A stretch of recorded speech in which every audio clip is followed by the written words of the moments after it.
Saudara-saudara, mari kita bersama-sama membaca kitab suci dari Efesus pasal yang kelima. Efesus pasal yang kelima.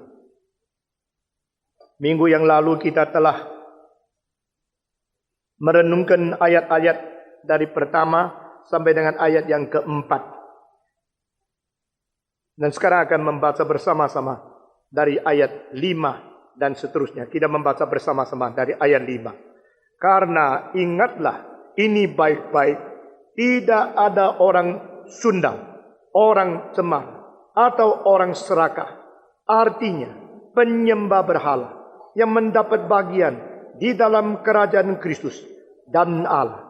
Janganlah kamu disesatkan orang dengan kata-kata yang hampa. Karena hal-hal yang demikian mendatangkan murka Allah atas orang-orang durhaka.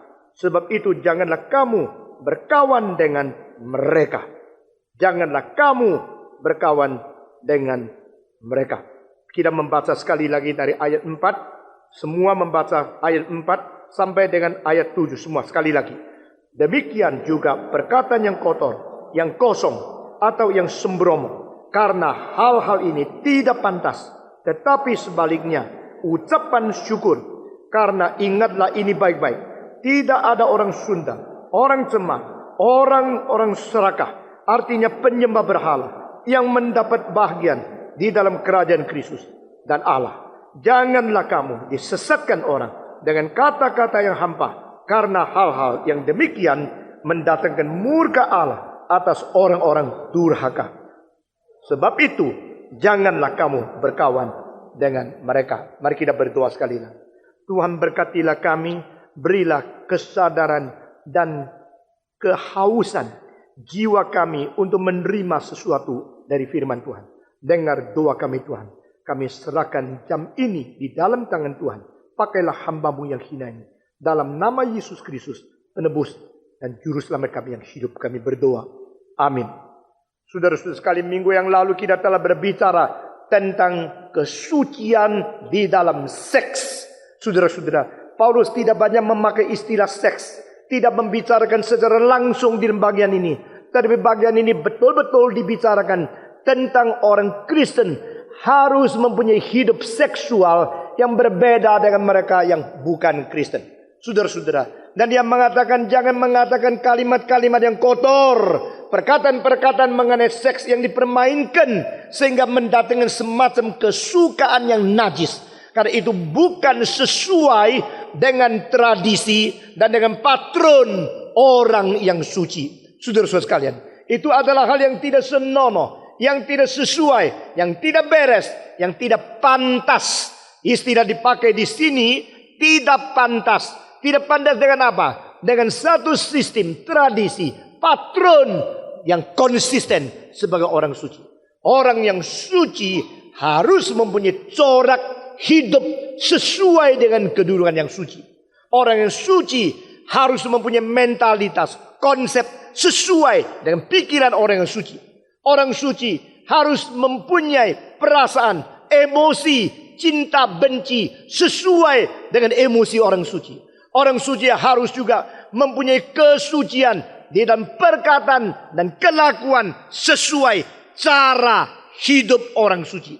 Saudara-saudara, ini harus terus-menerus kita mengingatkan satu dengan yang lain. Tidak habis-habis. Karena apa? Karena orang Kristen adalah orang kudus yang Tuhan pakai sebagai saksi kesucian di dalam dunia ini. Jikalau orang Kristen hidup tidak suci, maka dunia ini masih mempunyai pengharapan apa? Jikalau orang Kristen hidupnya sama dengan mereka yang bukan Kristen, maka apa gunanya penebusan Yesus Kristus merubah hidup kita? Jikalau orang Kristen hidupnya tidak suci, bolehkah orang yang berada di kegelapan melihat contoh dan mendapatkan pengharapan keluar dari moral yang tidak beres itu? Saudara-saudara, di dunia ini begitu banyak orang belum Kristen, tapi di antara mereka ada sebagian adalah potensi panggilan dan orang potensial pilihan Tuhan. Sedang mereka mencari, sedang mereka menanti, sedang mereka mau mengetahui siapakah orang yang sungguh-sungguh mewakili Tuhan. Saudara-saudara, Orang dicipta di dalam dunia menjadi wakil Tuhan ke dalam seluruh dunia alam semesta ini. Dan orang Kristen dipanggil menjadi wakil Tuhan di dalam seluruh umat manusia. Manusia dicipta untuk menjadi wakil Tuhan terhadap alam semesta. Orang Kristen ditebus menjadi wakil Tuhan di dalam seluruh umat manusia. Dengan demikian kedudukan kita itu sangat berharga, sangat tinggi dan anggun adanya. Kedudukan orang Kristen ada kedudukan yang sangat mulia dan hormat adanya. Biarlah setiap orang Kristen mengingat dan orang Kristen betul-betul memelihara diri di dalam kesucian. Karena ini merupakan tugas yang besar sekali. Saudara-saudara, berkali-kali saya berkata, karunia-karunia yang lain mungkin dipalsukan, tetapi kesucian tidak bisa palsu. Saudara-saudara, suci yaitu suci. Hidup suci itu hanya datang daripada hidup Tuhan Allah sendiri. Setan boleh memakai karunia lidah yang palsu untuk menipu, mengkelabui banyak orang Kristen. Saudara-saudara sekalian, jikalau kita melihat semua karunia yang lain mungkin dipalsukan oleh setan, maka satu hal yang menjadi zat ilahi, satu hal yang menjadi atribut Tuhan Allah sendiri, yaitu kesucian, itu tidak mungkin dipalsukan. Dan disitulah terletak sumber kekuatan, keberanian, dan kuasa untuk menantang segala penganiayaan dan segala kecelakaan yang mungkin tiba kepada orang Kristen. Saudara-saudara, orang yang suci mempunyai keberanian luar biasa. Orang suci mempunyai satu kekuatan luar biasa. Hidup di tengah-tengah orang yang suci tetapi juga rendah hati. Engkau akan rasa sungkan dan mempunyai perasaan takut dan tidak enak. Sudah apa? Jikalau engkau hidup di dalam dosa, langsung melihat perbandingan itu membuat engkau ditegur di dalam hatinya. Karena hadirnya satu orang suci itu akan menjadi satu kekuatan yang tidak kelihatan di dalam mempengaruhi satu drive of morality in society. Saudara-saudara, hadirnya dan eksistensinya seorang suci di masyarakat merupakan satu berkat besar yang tidak nyata dan tidak kelihatan di dalam mendorong seluruh umat manusia maju di dalam moral. Saudara-saudara, kesucian itu penting sekali. Dan kenapa kita harus hidup suci? Karena kita mempunyai Tuhan Allah yang suci. Nah, saudara-saudara, saya akan membacakan beberapa ayat yang penting di dalam Alkitab mengenai kaitan Allah yang suci seharusnya bagaimana mempengaruhi hidup manusia sehingga kita juga suci. Kita melihat Levitikus, Imamat Lewi pasal ke-11 ayat ke-44 dan ayat ke-45. Kita membaca bersama-sama dari kitab suci Perjanjian Lama, Imamat Lewi pasal ke-11 ayat 44 dan ayat ke-45. Saya membaca ayat ke-44 dan saudara-saudara semua buka suara membaca ayat 45. Demikian firman Tuhan, sebab akulah Tuhan Allahmu, maka haruslah kamu mengkuduskan dirimu dan haruslah kamu kudus, sebab aku ini kudus. Dan janganlah kamu menajiskan dirimu dengan setiap binatang yang mengeriap dan yang merayap di atas bumi. Semua membaca ayat 45. Sebab akulah Tuhan yang telah menuntun kamu keluar dari tanah Mesir, supaya menjadi Allahmu.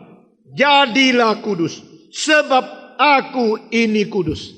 Nah, saudara-saudara, ini berkali-kali Allah menekankan engkau harus kudus. Dan sebabnya mengapa engkau harus kudus? Sebab aku kudus. Allah menuntut, Allah memerintah, Allah memberikan nasihat kepada orang-orang yang menambahkan diri milik Tuhan. Karena akulah Allah, aku Allahmu, aku Allah yang kudus. Dan akulah Allah yang mengeluarkan engkau dari tanah Mesir. Itu sebab engkau harus kudus. Engkau harus mengkuduskan dirimu. Engkau jangan najiskan dirimu. Engkau jangan mencemarkan tubuhmu.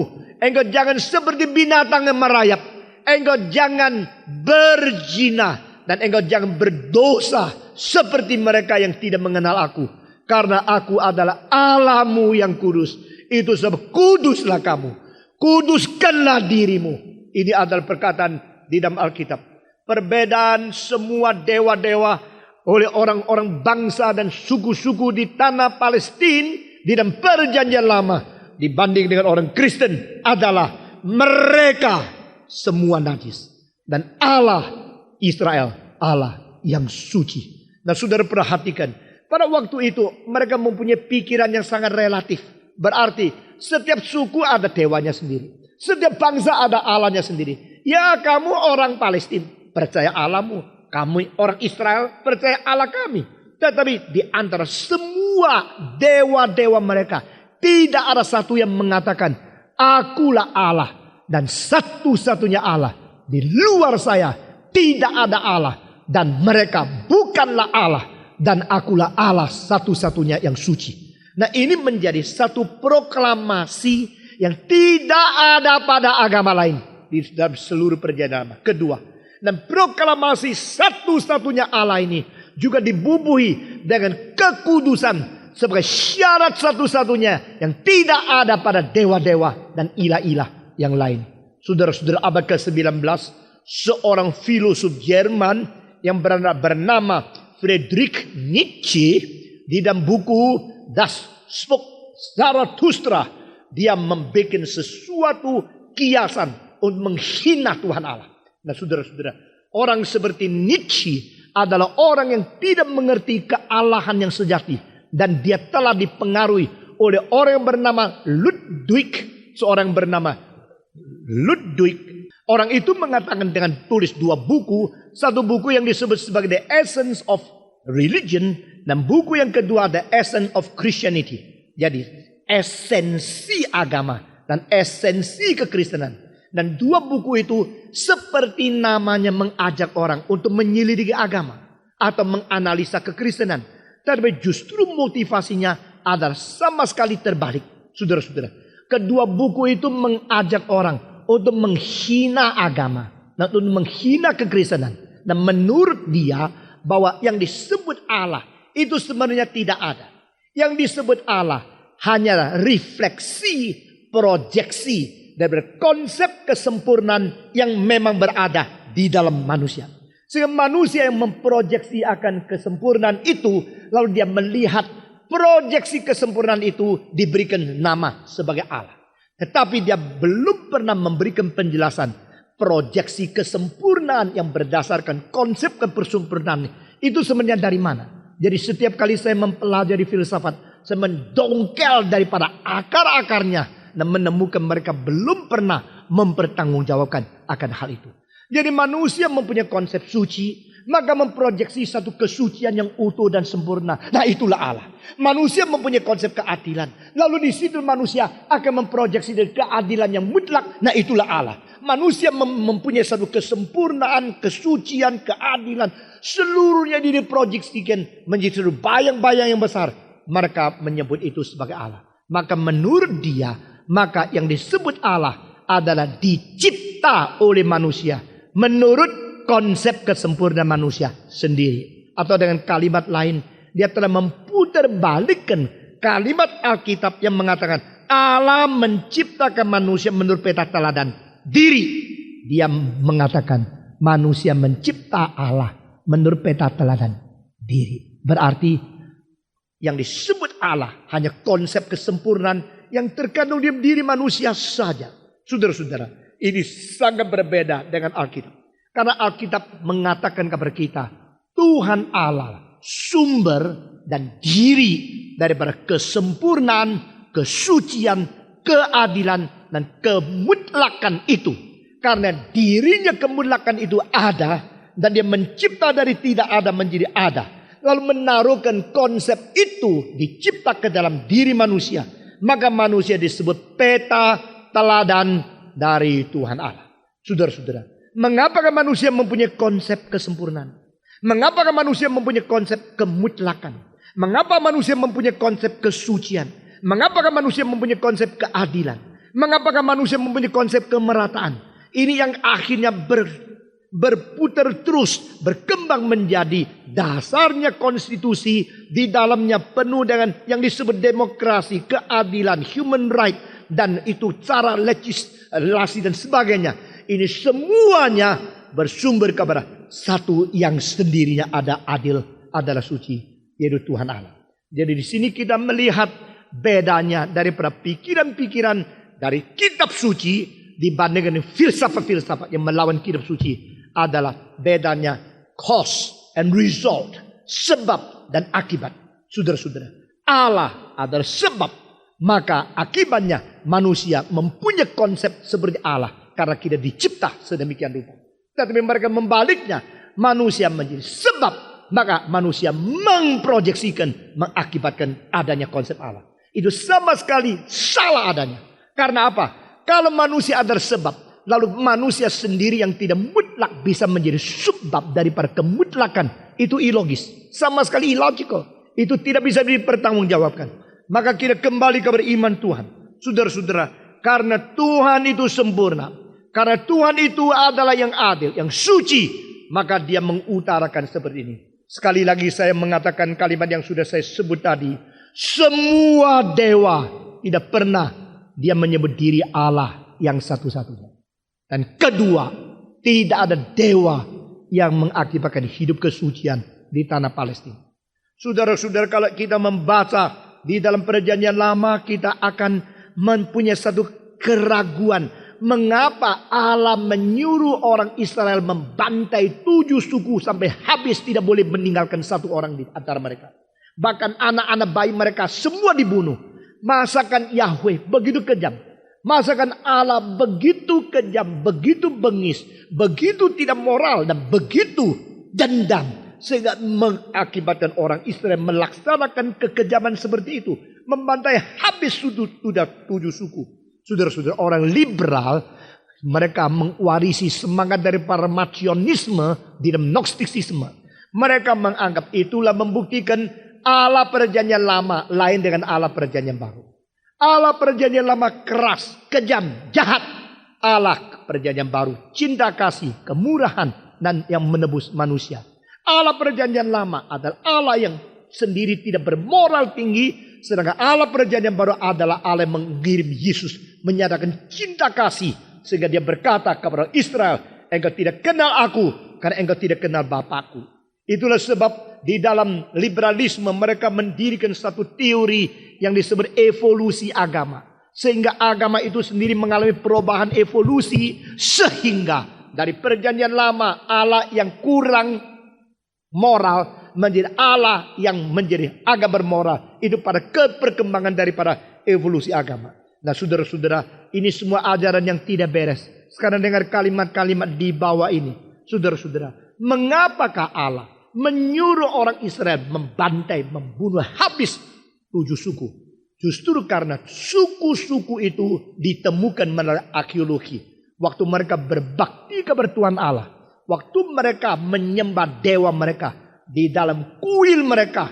Mereka sambil menyembah, sambil buka pakaian. Sesudah buka pakaian laki dan perempuan. Mereka peluk-pelukan, cium-ciuman. Sesudah itu melakukan perzinahan di dalam upacara agama mereka. Nah, saudara-saudara, itulah sebab Tuhan Allah tidak mau ada manusia yang begitu kotor, begitu jelek seksnya, lalu meninggalkan sesuatu teladan yang jelek untuk merusak seluruh umat manusia yang dicipta menurut peta dan teladan Tuhan Allah. Itulah sebab Tuhan menyuruh orang Israel membasmi mereka. Itu bukan berarti Allah kejam. Justru itu sebabnya membuktikan Allah cinta kasih terhadap umat manusia. Saudara-saudara, keadilan yang mutlak dan cinta yang mutlak dari diri Tuhan Allah merupakan kedua sifat yang sejajar, yang tak pernah perlu dibenturkan. Allah yang penuh dengan kasih juga adalah Allah yang penuh dengan keadilan kesucian. Dan saudara-saudara, pada waktu Nietzsche mengatakan kalimat di dalam Das Volk Zarathustra, dia memakai kiasan mengejek Allah. Justru dia tidak percaya Allah itu boleh membuktikan diri hanya satu. Kalau saya mengatakan, sayalah satu-satunya pendeta, saya sudah bersalah kepada semua pendeta, bukan? Kalau saya mengatakan ini gereja satu-satunya yang bisa diselamatkan, berarti gereja lain tidak ada harapan, bukan? Kalau Allah mengatakan saya satu-satunya Allah, yang lain bukan Allah, bukankah dia telah menghina Allah-Allah yang lain, merasa diri lebih tinggi yang lain? Maka Nietzsche tidak setuju kalau Allah mengumumkan dia Allah yang satu-satunya. Maka Nietzsche mengatakan pada satu hari, dengar, ini kalimat-kalimat dari Das Buch Zarathustra daripada Nietzsche sendiri. Allah bermusyawarah di surga. Semua dewa-dewa bertemu dan Allah bermusyawarah dengan mereka. Di tengah-tengah konferensi sedang berjalan sampai proses pertengahan. Maka di antara mereka ada satu ilah, satu Allah yang berdiri dan berkata dengan satu pengumuman. Dia itu adalah Yahweh-nya orang Yahudi. Dewa ini berdiri dan dia berteriak, selain saya tidak ada Allah. Kamu semua bukan Allah. Saudara-saudara, setelah dia mengumumkan kalimat itu, maka yang lain semua, bukan saja dia tidak setuju, semua mengejek dia dengan mentertawakan dia. Gila, hanya dia Allah, yang lain bukan Allah. Semua mengejek dia. Karena mengejeknya dengan tertawa yang keluar suara terlalu keras. Dan ketawa yang keras itu daripada kekuatan dewa-dewa yang besar sekali kuasanya. Akhirnya goncanglah seluruh surga. Karena ketawanya terlalu besar. Akhirnya menjadi gempa bumi. Ketawa-ketawa terus, akhirnya semua ketawa sampai mati semua. Maka Allah semua mati. Nah, itulah kalimat yang disebut God is dead. God is dead mulai daripada kalimat secara resmi ditulis secara syair di dalam buku Das Buch Zarathustra oleh orang Jerman yang bernama Friedrich Nietzsche. Saudara-saudara sekalian. Lalu sesudah itu abad ke-20 ada orang-orang yang mengatakan konsep Allah yang sebenarnya begitu berbeda dengan konsep yang kita katakan. Itu harus dianggap tidak ada. Yang disebut Allah yang bersemayam di dalam surga mentakhta akan menguasai seluruh alam semesta itu tidak ada. Jadi God is dead diumumkan sebagai sesuatu teori filsafat. Dan Allah mati diumumkan oleh Friedrich Nietzsche abad ke-20. Seorang Perancis bernama Jean-Paul Sartre. Dia mengambil sesuatu cangkul lalu membuat satu upacara mengkuburkan Allah di dalam kuburan. Nah saudara-saudara, ini perkembangan itu sebab saudara-saudara di barat jangan kira itu negara Kristen. Negara seperti Perancis. Engkau kira itu negara Kristen. Memang masih ada gereja-gereja yang besar sekali, yang agung sekali. Dan banyak orang berada di dalam. Tapi negara itu jauh lebih tidak Kristen dibanding daripada negara seperti pernah dijajah komunis di Tiongkok. Karena apa? Yang ikut kebaktian demikian sedikit adanya. Saudara-saudara. Tetapi kita telusuri kembali di sejarah. Kita melihat tidak ada dewa yang mempunyai zat ilahi yang bersifat seperti apa yang kita katakan. Akulah alam. Akulah Allah yang memanggil engkau keluar dari Mesir. Akulah Allah yang kudus. Itu sebab kudus karena dirimu. Dan saudara, sejarah mengajar satu hal lagi. Bangsa yang mulai sembarangan di dalam seks cepat memusnahkan diri. Bangsa yang tidak menghukum orang memerkosa, bangsa yang berada di dalam bahaya. Bangsa yang membiarkan perzinahan, perkosaan berjalan terus, tidak lama umur hidupnya bangsa itu. Berdoalah untuk Indonesia. Berdoa untuk zaman ini. Berdoalah untuk masyarakat yang menghina kesucian seks. Saudara-saudara, jikalau engkau mempunyai kedudukan tinggi, tetap pelihara hanya satu istri. Jikalau engkau mempunyai uang yang banyak, jangan kira dengan uangmu boleh sembarangan membeli seks dari pelacur. Jikalau engkau mempunyai kekuatan tubuh yang luar biasa, sehingga istri kurang bisa melayani engkau, tahan nafsu. Karena kesucian seks menjadi kunci kekuatan bangsa. Kesucian seks menjadi kunci moral yang membuat manusia itu mempunyai gairah yang tidak habis-habis. Saudara-saudara, orang yang hidup suci, bangsa yang bisa menahan nafsu dan bisa menyalurkan seks di dalam keadaan yang betul-betul menurut jalur yang ditetapkan oleh Tuhan. Orang pribadi, masyarakat tertentu, dan bangsa mana saja yang berjalan di dalam prinsip ini tidak mungkin tidak diberkati Tuhan. Tuhan berkata, akulah Allah. Akulah Allah yang kudus. Aku Allah yang suci.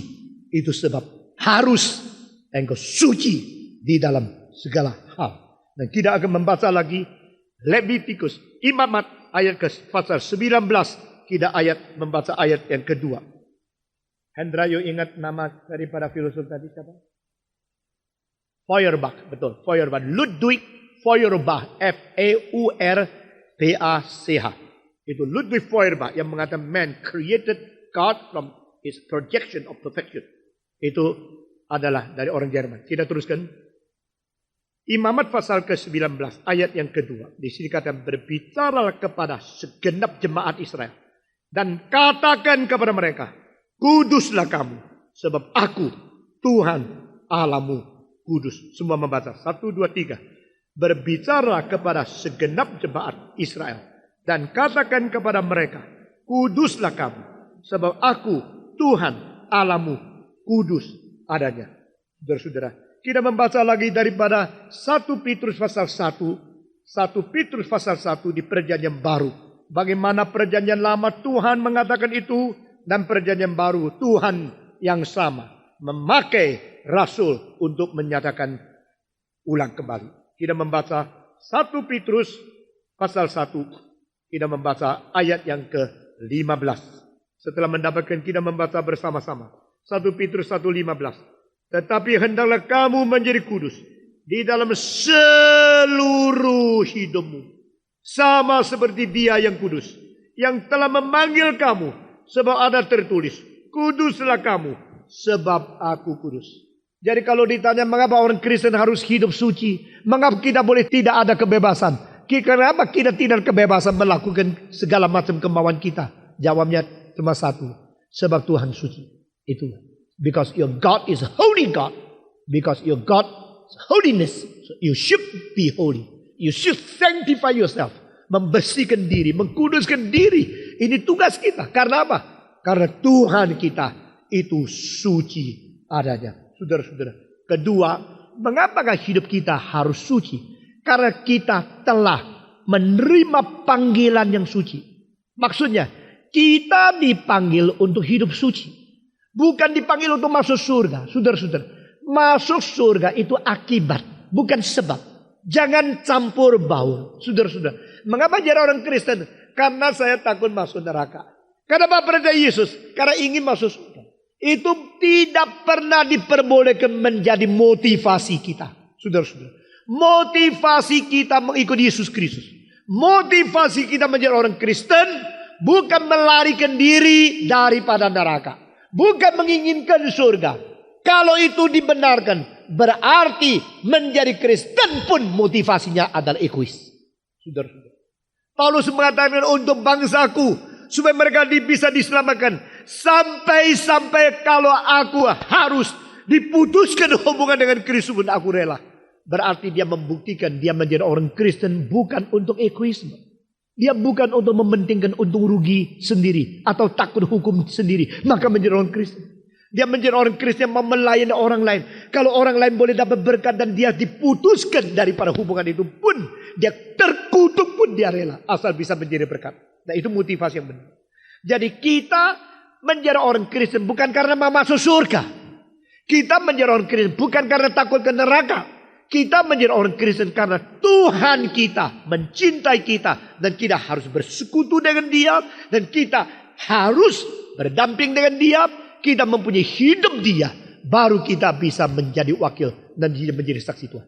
Saudara-saudara. Kita menjadi orang Kristen karena dipanggil. Karena panggilan itu berupa sesuatu kedaulatan Allah. Maka kita taat. Tetapi dengan demikian. Akibat otomatis adalah engkau tidak masuk neraka dan engkau boleh diberikan surga. Tetapi itu menjadi akibat, bukan menjadi motivasi. Jadi kalau anak-anak sekolah karena ingin mendapatkan uang yang banyak. Kalau you dapat juara 1 saya kasih 2 juta. Maka dia karena 2 juta sekolah. Anak ini masih belum beres. Tetapi kalau sekolah karena dia betul-betul suka mencari kebenaran. Suka bertanggung jawab itu beres. Sesudah itu akibatnya dapat 2 juta. Jadi hati dia harus dikoreksi kepada motivasi yang benar. Itu baru etikanya itu menjadi beres. Karena etika Kristen bukan etika takut, kesusahan yang mendorong dia berbuat baik. Atau karena inginkan dapat hadiah, maka dia terpaksa berbuat baik. Etika Kristen adalah etika motivasi. Etika motivasi berarti hatimu benar dulu, maka yang lain akan mengikuti. Keep your quality, then the quantity come up. Keep your quality and the right motivation, then the result and the reward will be given to you. Itu jelas sekali. Nah di sini kedua, mengapa kita hidup suci? Kita hidup suci karena Allah itu suci. Kedua, kita hidup suci karena kita mendapatkan panggilan yang suci. Sehingga panggilan itu mengakibatkan kita hidup di dalam kesucian sebagai tanggung jawab. Nah saudara, puji Tuhan. Karena aku yang memanggil engkau adalah suci. Dan engkau adalah orang yang dipanggil sehingga orang saudara-saudara suci yang menerima panggilan surgawi. Kita membaca Ibrani pasal 3 ayat pertama. Ibrani pasal ketiga ayat pertama. Setelah mendapatkan kita akan membaca bersama-sama. Semua buka suara. Kitab Ibrani pasal yang ketiga. Kita membaca ayat yang pertama. Semua buka suara membaca. 1, 2, 3. Sebab itu saudara-saudara yang kudus, yang mendapat bagian dalam panggilan surgawi, pandanglah kepada Rasul dan imam besar yang kita akui, yaitu Yesus. Engkau adalah orang disebut saudara-saudara suci yang telah menerima panggilan surgawi. Saudara-saudara, panggilan surgawi dari Tuhan yang suci. Panggilan itu supaya kita taat dan kita hidup di dalam kesucian. Saudara-saudara, kita dicipta menurut peta teladan Allah. Kita diperintah oleh Tuhan yang bersifat suci. Dan kita diberi panggilan surgawi sehingga menjadi saudara-saudara yang suci. Bukan saja demikian, kita dikuduskan oleh Roh Suci sehingga kita menjadi suci. Kita membaca 1 Petrus pasal pertama ayat yang kedua. 1 Petrus pasal pertama ayat yang kedua. Setelah mendapatkan kita akan membaca bersama-sama. Kali ini saya minta saudara wanita yang membaca ayat kedua. Petrus pertama pasal 1 ayat kedua. 1, 2, 3. Yaitu orang-orang yang dipilih sesuai dengan rencana Allah Bapa kita. Dan yang dikuduskan oleh Roh. Supaya kita taat kepada Yesus Kristus. Dan menerima percikan darahnya. Kiranya kasih karunia dan damai sejahtera makin melimpah atas kamu. Jadi kita dipilih oleh Bapa. Dan kita dipercik oleh Yesus Kristus. Karena kita dikuduskan oleh Roh. Atau digerakkan Roh Kudus menjadi kudus. Terjemahan yang lain. 被感动圣灵感动成为圣洁 Move by the Holy Spirit and become sanctified. Saudara-saudara, kita dikuduskan oleh Roh Kudus. Jadi sini kita melihat satu pikiran yang sangat indah sekali. Allah Tritunggal hubungan dengan orang Kristen yang harus hidup suci adalah yang cipta dan yang panggil adalah Allah yang suci. Yang menebus adalah membersihkan kita dengan darah sehingga kita suci. Yang menggerakkan kita ada Roh Suci yang mau kita hidup di dalam kesucian. Saudara-saudara, kenapa buah Roh Kudus tidak ada kesucian? Buah Roh Kudus yang disebut 9 dari pertama cinta sampai para akhir itu tahan nafsu. Itu 9 buah, 9 ungkapan sifat daripada buah Roh Kudus. Mengapa tidak ada kesucian? Sebenarnya kesucian menjadi zat esensi daripada ke-9 manifestasi itu. Kita harus cinta di dalam kesucian. Kita harus sukacita di dalam kesucian. Kita harus damai di dalam kesucian. Kita harus tahan nafsu di dalam kesucian. Semua itu berkait dengan kesucian. Bukan saja demikian, Alkitab mengatakan kepada kita, kita harus hidup suci karena kita sudah mempunyai kedudukan yang suci. The positional speaking, we are sanctified. We are holy person, holy people of God. Kita adalah umat pilihan yang suci. Kita adalah jenis orang yang suci. di hadapan Tuhan Allah. Kita membaca bersama-sama di dalam 1 Petrus pasal kedua. 1 Petrus pasal kedua, kita akan membaca ayat yang ke-9. 1 Petrus pasal kedua, ayat yang ke-9. Tetapi kamulah bangsa yang terpilih. Semua, 1, 2, 3. Tetapi kamulah bangsa yang terpilih. Imamat yang rajani. Bangsa yang kudus. Umat kepunyaan Allah sendiri. Supaya kamu memberitakan perbuatan-perbuatan yang besar dari Dia. Yang telah memanggil kamu keluar dari kegelapan kepada terangnya yang ajaib. Saudara-saudara, kamu adalah bangsa yang terpilih. Imamat yang rajani.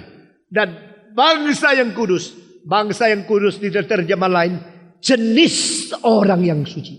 Saudara-saudara, kamu adalah orang yang tergolong jenis yang suci. Saudara-saudara, beda sekali babi dengan itu kambing. Saudara-saudara, seekor domba kakinya kena sedikit air kotor, dia akan cepat-cepat membersihkan kakinya, menggetarkan kakinya supaya kotornya pergi. Tapi babi bukan berarti babi kurang suka bersih. Saya sudah bicara dengan orang yang memelihara babi. Saya mendapat banyak koreksi. Jangan kira babi suka kotor. Dia bilang tidak. Babi terlalu panas. Perlu dingin. Pendinginan yaitu berkumpul di dalam tempat yang ada air. Jadi kalau tidak ada air bersih, dia pasti di lumpur pun dia kumpul-kumpul begini. Tetapi kalau air bersih di pinggir, dia pasti pilih yang bersih. Itu koreksi ya. Dulu saya kira babi itu suka kotor sekali. Padahal babi tidak suka kotor.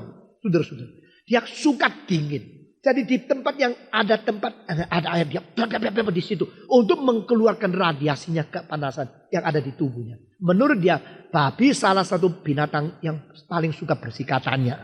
Tapi saya selalu lihat babi kok kotor sekali begitu. Pada waktu babi kelihatan lumpur yang kotor, dia di situ. Lain sama domba. Domba suka bersih. Nah saudara-saudara, demikian orang Kristen jenisnya lain. Orang Kristen jenis yang suka bersih. Semua. Orang Kristen jenis yang suka bersih. Jenis bangsa suci. Ini dikatakan. Jadi orang Kristen suka kesucian. Orang Kristen yang sejati tidak suka. Yang hidupnya sungguh-sungguh dibenarkan pula. Dia tidak suka hal-hal yang najis. Hal-hal yang tidak kudus. Tidak suka main seks tidak habis-habis. Saudara-saudara. Karena apa? Dia mengetahui dia hidup untuk apa. Nah saudara-saudara, mereka yang tidak habis-habis dan serakah. Ini selalu istilah serakah di Alkitab. Tidak beberapa kali muncul di dalam tulisan daripada itu Paulus. Bukan hanya uang.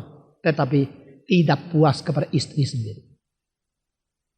Serakah di dalam seks. Menginginkan tubuh orang lain. Di situ artinya. Khusus 2 kali muncul di dalam Efesus. Dan di sini ayatnya. Kita kembali membaca Efesus pasal yang ke-5. Efesus pasal yang ke-5. Ayat yang ke-5. Karena ingatlah ini baik-baik. Tidak ada orang yang sundal, orang cemar, atau orang serakah. Artinya penyembah berhala. Nah saudara-saudara, di sini 3 istilah itu dijejerkan bersama oleh Paulus. Orang sundal, orang yang begitu kotor, yaitu orang yang mencemarkan diri. Dan orang serakah, yaitu penyembah berhala. Nah saudara-saudara, mengapakah serakah dicampurkan dengan pembicaraan tentang seks? Lalu serakah diartikan dengan penyembahan berhala. Nah saudara-saudara, John Stott mengatakan orang yang tidak puas seksnya dan masih menginginkan yang lain, dia adalah orang yang sudah menggantikan Tuhan Allah dengan perempuan yang lain sebagai ilah palsunya dia. Nah itu menyembah berhala. Saudara-saudara, orang yang selain istri sendiri masih menginginkan tubuh orang lain, orang yang di dalam seks bermain-main melampiaskan nafsu, dia telah menjadikan perintah Allah tidak penting. Tetapi yang dia inginkan menjadi dewa pemujaan dan menjadi tuntutan dia. Dengan demikian, orang serakah di dalam seks sama dengan orang penyembah berhala. Ini ayatnya. Saudara-saudara, kiranya Tuhan memberkati kita, memberikan kekuatan kepada kita untuk menghindarkan diri dari segala sesuatu yang menakutkan, Saudara-saudara. Terakhir. Kenapa kita hidup suci? Karena kita mengetahui tubuh kita adalah dimiliki oleh bukan kita sendiri. Tubuh kita ini adalah tempat perdiaman Roh Kudus. Nah, ini merupakan salah satu pemikiran yang terbesar mengenai interpretasi makna hidup di dalam dunia dibandingkan dengan semua filsafat. Saudara-saudara, di dalam sejarah Tiongkok ada satu istilah mengatakan tubuh ini adalah chou pinang. Tubuh ini ada kantong kulit yang bau. Nah, saudara-saudara, coba lihat kalau 3 hari tidak mandi bau nggak? Betul-betul bau. Ini kantong kulit yang bau ini. Chou pinang. Nah, Michelangelo di dalam lukisan besar di Sistine Chapel, dia menggambarkan diri sebagai hanya satu kantongan kulit yang sudah kisut yang dipegang dengan mukanya pesimis luar biasa. Jadi saudara-saudara, bagaimanakah kita mentafsirkan tubuh ini? Apa artinya tubuh ini? Tubuh ini adalah bagi saya sesuatu seni yang tertinggi yang dibentuk dan dicipta oleh Tuhan. Tidak ada itu streamline yang lebih bagus daripada tubuh manusia sebagai the greatest masterpiece of art in the universe. Tetapi tubuh ini jikalau dipergunakan dengan baik, kita menikmati seks semaksimal mungkin, termasuk postur dan kebebasan yang terbesar. Dikatakan minggu lalu. Tetapi tubuh ini kalau menjadi tempat perjinahan, menjadi alat yang najis di dalam seks, menjadi salah satu yang paling menakutkan. Dan saudara-saudara, di sini Tuhan memberikan hukuman jika manusia tidak menjaga tubuhnya sebagai tempat perdiaman Tuhan Allah. Saudara-saudara, di dalam 14 tahun tidak lama sesudah Magellan kembali ke Eropa, kapal awaknya dia sendiri mati di Filipina. Saudara-saudara, di dalam 14 tahun tidak lama kemudian abad ke-16, maka seluruh Eropa sakit banyak penularan dari sibilis. Saudara-saudara, beberapa orang Paris yang berada di Italia mengakibatkan penyakit kelamin yang menjalar di Italia. Orang Italia mengatakan ini dari Prancis. Maka mereka mengatakan ini penyakit Prancis. Orang Prancis bilang tidak bisa. Orang terjadi di Italia, penyakit Italia. Jadi Italia menuduh Prancis. Prancis menuduh Italia. Padahal mereka mendapat bakteri dan berseks dan semua kuman yang membuat kerusakan tubuh daripada pulau-pulau di tengah-tengah mereka merantau di dunia. Bawa ke Eropa. 14 tahun. Seluruh dunia dilanda. Dan Tuhan mengizinkan penyakit itu tidak bisa disembuhkan. Sampai abad ke-20. Penemuan penisilin. Baru ada pengharapan bagi orang yang sakit seks. Tetapi, saudara-saudara, pengajaran ratusan tahun itu tidak menggugah manusia untuk bertobat. Sebenarnya, di dalam ratusan tahun itu hanya semua orang Kristen yang baik, yang setia kepada istri sendiri, yang tidak kena seks. Karena apa? Tuhan itu suci adanya. Tidak kena penyakit seks.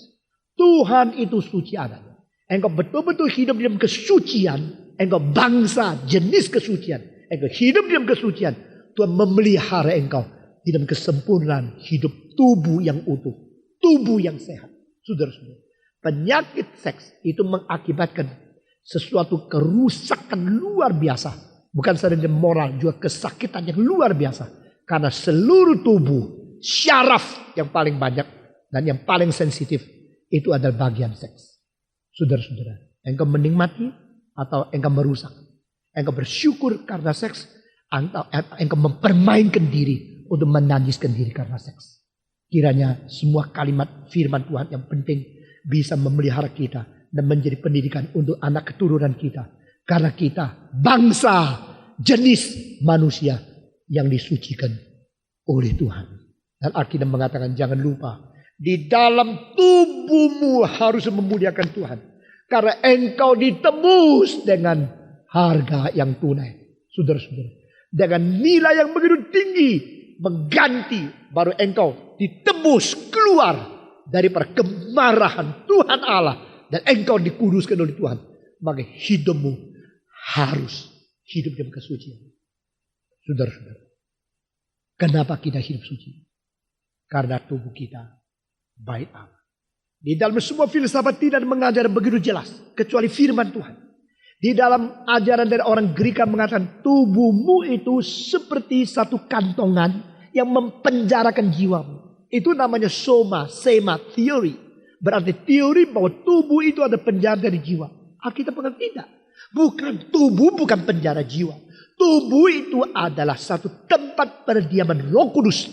Di mana Tuhan Allah berdiam di dalam dirimu. Maka tubuh kita ini suci ada. Ini bait Allah. Bait Allah yang kelihatan di tanah suci itu sudah tidak ada. Tapi bait Allah yang menjadi wakil Tuhan di seluruh dunia berada di dalam tubuh Kristus. Saudara, kamu adalah bait Allah. Kita membaca 1 Korintus pasal yang ke-6. 1 Korintus pasal yang ke-6. Kita membaca bersama-sama. Ayat yang ke-16. 1 Korintus pasal yang ke-6 ayat yang ke-16. Atau tidak tahukah kamu bahwa siapa yang mengikatkan dirinya pada perempuan cabul menjadi selalu satu tubuh dengan dia. Sebab demikianlah kata Nas, keduanya akan menjadi satu daging. Tetapi siapa yang mengikatkan dirinya pada Tuhan menjadi satu roh dengan dia. Jauhkanlah dirimu dari percabulan. Setiap dosa lain yang dilakukan manusia terjadi di luar dirinya. Tetapi orang yang melakukan percabulan berdosa terhadap dirinya sendiri. 19 semua membaca bersama-sama. Atau tidak tahukah kamu bahwa tubuhmu adalah bait Roh Kudus yang diam di dalam kamu. Roh Kudus yang kamu peroleh dari Allah. Dan bahwa kamu bukan milik kamu sendiri. Ayat 20 semua membaca.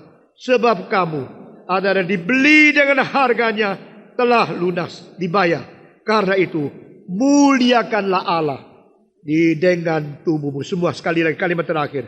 Karena itu, muliakanlah Allah dengan tubuhmu. Sekali lagi. Karena itu, muliakanlah Allah dengan tubuhmu. Sebab kita adalah bait Allah. Terakhir. Poin yang paling terakhir. Selain kenapa kita kudus.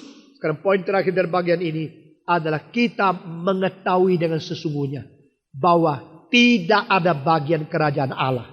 Dan mengetahui juga ada kemarahan Tuhan untuk menghakimi orang yang bercabul. Kita membaca sekali lagi dari Efesus pasal yang ke-5. Saudara sudah membaca bersama-sama. Kelima, karena ingatlah ini baik-baik. Tidak ada orang sundal, orang cemar atau orang serakah. Artinya penyembah berhala. Yang mendapat bagian di dalam kerajaan Kristus. Tidak ada orang sundal, orang cemar, orang serakah. Yang menyembah berhala mendapat bagian di dalam kerajaan Kristus dan Allah. Kerajaan Kristus dan Allah di dalam Grekanya cuma satu ho. Satu saja. Ho. Yaitu membuktikan Kristus adalah Allah. Ini dalam bahasa grammarnya. Kita membaca ayat terakhir di sini. Janganlah kamu disesatkan oleh dengan orang dengan kata-kata yang hampa. Berarti penipuan seks tidak apa-apa. Perbuatan pencemaran tubuh cabul tidak apa-apa kok. Tidak apa-apa. Saudara-saudara, ini negara Amerika abad ke-21 sudah berada di ambang pintu kebahayaan. Asal kerja beres, asal uang cukup, hidup seks tidak apa-apa. Ini sangat bahaya. Amerika tidak akan lagi menjadi teladan dan kekuatan utama untuk mendorong moral di seluruh dunia. Amerika akan menjadi saudara bangsa yang dihina oleh orang Islam. Karena orang Islam yang berada di Amerika, mereka terpaksa harus menjadi supir dan sebagainya. Waktu saya tanya dengan mereka, in this country no morality. In this country no holiness, no righteousness. Saudara-saudara, kalau demikian, orang Kristen yang seharusnya menjadi contoh dan menjadi teladan, menjadi saksi dunia, sendiri tidak menjadi contoh bagaimana. Demikian juga orang Kristen, kalau pemimpinnya tidak beres, orang Kristen tidak beres, seksnya tidak beres, bagaimana bisa menjadi contoh? Itulah sebabnya abad ke-21 banyak orang akan mengalih kepada Buddhisme. Karena apa? Mereka kira Buddhisme memberikan pengharapan kepada dunia. Mereka mempunyai sesuatu penekanan yang sama sekali berbeda. Anggap seks sama sekali kotoran. Saudara-saudara, tetapi Alkitab mengajar bukan demikian. Alkitab tidak menginjilkan percabulan atau keluaran daripada sesuatu batasan yang ditetapkan Tuhan. Tapi Alkitab juga tidak mengatakan seks itu kotor. Seks itu indah, seks itu baik. Seks itu harus dibatas dengan nafsu yang ditetapkan oleh Tuhan yang benar. Nafsu yang jelek, nafsu yang kelebihan. itu penyembahan berhala. Itu tidak ada bagian di dalam kerajaan Allah dan Kristus atau kerajaan Kristus sebagai Allah. Bukan saja demikian. Semua perkataan bohong yang membuat engkau kacau dan tidak ada pendirian, jangan terima. Karena apa? Karena di sini terakhir kalimat adalah Allah tidak tinggal diam dan Allah akan menghitung kira-kira semua ini. Tidak membaca. Janganlah kamu disesatkan oleh orang dengan kata-kata yang hampa, karena hal-hal yang demikian mendatangkan murka Allah atas orang-orang durhaka. Sehingga kita akhirnya bukan karena sebab, tetapi karena akibat kita mengetahui pasti ada hukuman. Bukan karena takut hukuman baru kita suci. Bukan, saya sekali lagi katakan. Itu tidak menjadi motivasi. Atau itu akibat. Mengapa kita harus suci? Kita harus suci karena Allah kita suci. Kita menerima panggilan suci. Kita memiliki kedudukan suci. Kita memiliki pengalaman dikuduskan. Dan kita sekarang menjadi bait suci Roh Kudus. Itu sebab. Tetapi akibatnya adalah jikalau engkau tidak suci, engkau menjadi penyembah berhala. Engkau tidak berbagian di kerajaan Allah. Dan akan mendatangkan murka Allah atas semua orang yang durhaka. Kiranya melalui peringatan-peringatan firman Tuhan, sekali lagi gugah, bangun, dan hidup di dalam kesucian. Mari kita berdiri bersama-sama. Bapa terima kasih, Bapa terima kasih, Bapa di dalam surga, ku beri terima kasih. Mari kita semua bersyukur kepada Tuhan. Tuhan memberikan kesehatan, Tuhan memberikan fungsi seks, dan Tuhan memberikan kebenaran. Tuhan berikan kenikmatan. Tuhan memberikan sesuatu hak hidup di dalam terang dan hidup yang kenikmatan yang sejati. Kita berdoa kiranya Tuhan melalui panggilan yang suci, melalui pengenalan sifat ilahi yang suci, melalui pengalaman kita dikuduskan melalui darah Yesus Kristus, melalui kita dijadikan bait suci dari Roh Kudus. Kiranya Tuhan memberikan kekuatan kita boleh hidup senantiasa di dalam kesucian untuk memuliakan Tuhan. Mari kita berdoa bersyukur untuk seks dan berdoa supaya Tuhan memelihara kita. Semua berdoa bagi diri kita, anak kita, bangsa kita, dan seluruh dunia. Dan orang Kristen di mana saja. Mari kita berdoa bersama-sama. Bapa di dalam surga, kami berterima kasih, kami bersyukur untuk apa yang sudah kami terima dari ajaran Tuhan. Apa yang sudah kami dengar dari firman-Mu. Kami berdoa kiranya Engkau sendiri bekerja di tengah kami. Memberikan kekuatan kepada kami, membersihkan kami. Menghindarkan dari segala sesuatu yang tidak sesuai dengan kehendak dan kemauan Tuhan. Berdoa kiranya Engkau sendiri akan memberikan panggilan, memberikan sesuatu peringatan dan memberikan peneguhan kepada kami untuk berjanji dan hidup suci untuk memuliakan Tuhan. Dengar doa kami Tuhan, kami serahkan pemuda-pemudi dan orang tua semua ke dalam tangan Tuhan. Peliharalah kami dan sehingga kami boleh hidup di dalam kesucian, sehingga kami boleh menjadi orang yang kuat, menjadi gereja yang kuat, menjadi bangsa yang kuat. Karena bangsa yang menghina akan fungsi seks dan menjalankan di dalam pelampiasan nafsu adalah bangsa yang mendatangkan hukuman, kemurkaan dari Tuhan. Kami berterima kasih dan berdoa dalam nama Yesus Kristus penebus dan juru selamat kami yang hidup. Amin.